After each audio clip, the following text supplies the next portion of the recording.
একটা রোজগার চলে গেলে মানে কত বড় অসুবিধা সে তা এসে বোঝে। একটা ইনকাম থাকে তার মধ্যে তার বাজেট চলে। চাকরি যাবে তা তো ঠিক না, চাকরি হবে এটাই তো আমরা চাই। মানবিক দিক থেকে খুশি, কারণ এত মানে পরিবার নষ্ট হয়ে যেত যদি চাকরিটা চলে যেত। ৩২,০০০কে যদি চাকরি ফেরত দিয়ে থাকে তাহলে আমার মনে হয় ২৬,০০০কে যেটা চাকরি তাদের গেছে তাদেরও চাকরিটা দেওয়া উচিত। সদ্য কলকাতা হাইকোর্ট নির্দেশ দিয়েছে যে ৩২,০০০ চাকরি প্রার্থীর কিন্তু চাকরি বহাল থাকছে। অনেকদিন ধরেই এই চাকরি প্রার্থীদের কিন্তু চাকরি থাকবে কি থাকবে না এই নিয়ে একটা টানাপোড়েন চলছিল। অবশেষে কিন্তু স্বস্তির নিঃশ্বাস দিয়েছে কলকাতা হাইকোর্ট। এই বিষয়ে সাধারণ মানুষ কি ভাবছে, তারা কিভাবে দেখছে বিষয়টাকে, চলুন দেখে নিই আজকের পাবলিক পালসে। হ্যাঁ, অবশ্যই খুশি।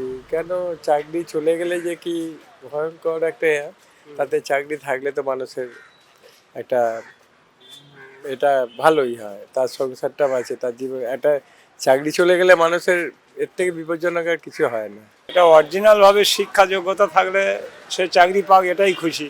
আর চুরিভাবে চাকরি করলে তো সেটা খুশি নয়। আদালত দেখবে, ন্যায্য যদি পায় সে হবে, না তো হবে না। হ্যাঁ নিশ্চয়ই, চাকরি যাবে তা তো ঠিক না, চাকরি হবে এটাই তো আমরা চাই। শুভ সংবাদ। ব্যাপারে কিছু বুঝি না। হ্যাঁ, একসময় চাকরি হয় কারণ একসময় আদালতের কী করে পর্যন্ত রাজনীতির ব্যাপারে ওখানে অনেক আছে, ওটা হয়তো বুঝিও না। আর কী আর বলবো, আদালতের তারা গণ্যমান্য ব্যক্তি দিয়েছে, সেখানে অত বুঝি না, সত্যি কথা বলে বুঝি না, অনেকেই বোঝে না। হ্যাঁ, না, যদি দেখুন ৩২,০০০কে যদি চাকরি ফেরত দিয়ে থাকে তাহলে আমার মনে হয় ২৬,০০০কে যেটা চাকরি তাদের গেছে তাদেরও চাকরিটা দেওয়া উচিত। কারণ কোর্ট এটা কী করে করলো জানি না, এটা মনে হয় একটু অন্যরকম ব্যাপার হয়ে গেল। যদি ঠিকই করতে হয় তাহলে তাদেরও না, এটা খুশি না তো, তাহলে তো ২৬,০০০-এর চাকরিও তো রেখে দেওয়া উচিত ছিল।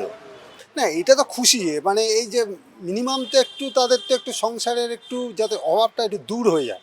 মানে যেটা ছিল মানুষের নিঃস্ব হয়ে পড়েছিল, এই এতজনের চাকরি চলে গেছে, কি করব।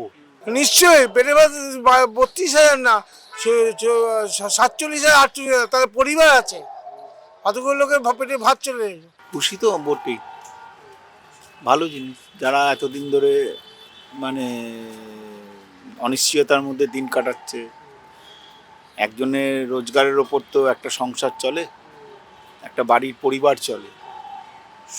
আশা করি সকলের মুখে হাসি ফোটা উচিত। খুশি মানে considering the current scenery of the society, কতগুলো পরিবার বেঁচে যাবে আর কি। একটা বিষয় হচ্ছে, একটা সাইড ভাবতে গেলে আরেকটা সাইড তারা আজ পথে দীর্ঘদিন চাকরি করে হাহাকার, অনশন, বিভিন্ন রকম, তাতে জীবনহানি, তাদের প্রাণহানি হয়ে গেল। সুপ্রিম কোর্টটা যে রায় বহাল করেছিলেন যে ২৬,০০০-এর, তাহলে সুপ্রিম কোর্টের রায়টা কি সঠিক ছিল? ছিল না।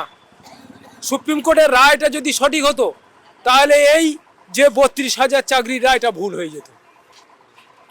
এর জন্যে আইনের ঊর্ধ্বে আমরা কেউ না, এর জন্যে আমরা আর কিছু বলছি না, এর জন্যে আমরা দুঃখিত। আপাতত এই ৩২ পরিবারের জন্য তো ভালো। একটা রোজগার চলে গেলে মানে কত বড় অসুবিধা সে তা এসে বোঝে। একটা ইনকাম থাকে তার মধ্যে তার বাজেট চলে। হঠাৎ যদি ইনকাম বন্ধ হয়ে যায় তাহলে তো অসুবিধা একটু আছে।